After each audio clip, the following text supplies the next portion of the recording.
la purée de pommes de terre vous manque, j'ai une alternative simple que vous allez adorer. La purée de chou vert dans la série Le chou, mon amour.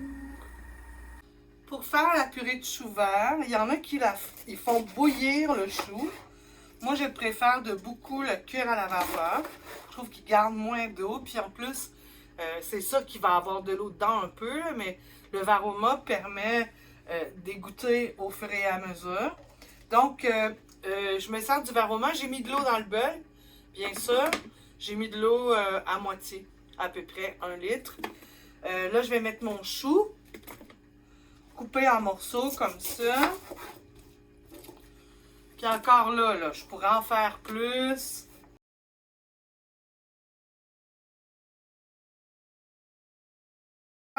Je mets 40 minutes, mais ça cuit pas pendant 40 minutes parce qu'il faut que mon eau vienne chaude avant.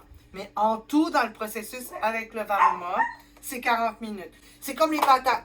Quand tu mets la fourchette et que ça rentre tout seul, surtout dans un coin du cœur, ben c'est assez cuit. Je vous reviens plus tard. Alors, mon chou a cuit dans le varoma. Je vais le mettre dans mon bol. J'ai vidé mon bol d'eau, bien sûr. L'eau qu'il y avait pour cuire le chou à la vapeur. OK. Je vais mettre un peu de beurre. Comme ça, je commence toujours par un peu moins parce que je veux pas que ce soit trop liquide comme purée. Je vais mettre aussi du sel, du poivre. Finalement, la même chose que vous metteriez dans une purée de pommes de terre, mais sans le lait. Vous pourriez mettre un petit peu de lait au lieu du beurre. Vous pourriez mettre un petit peu d'huile d'olive. Voilà, parce que ça peut revoler. Je vais mettre ça à 20.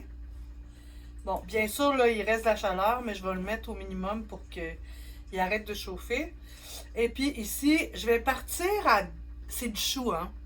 Je vais partir à 2,5 pour que ça parte doucement. Mais je vais le monter.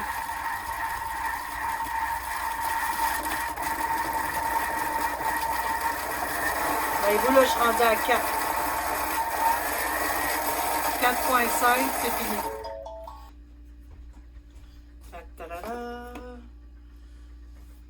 Ça peut en prendre encore un peu. OK, pour que ce soit une belle texture sans mouton. Je vais rabattre, puis je vais en remettre encore un peu. Ça veut dire que j'aurais pu mettre 30 secondes, là. Je vais en ajouter 10 à 4.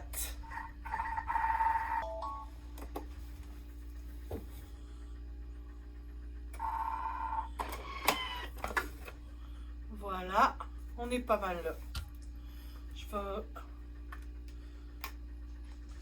Bon, je vous épargne le nettoyage du couvercle. Moi, j'étais une adepte de purée de pommes de terre avec des saucisses puis de la moutarde jaune. Je mangeais ça quand j'étais petite. C'est très comfort food pour moi. Ben, Colin, avec cette purée-là, c'est très bon pour moi. Je vous montre. Je vous montre la texture comme il faut. Regardez. Au goût, c'est impeccable.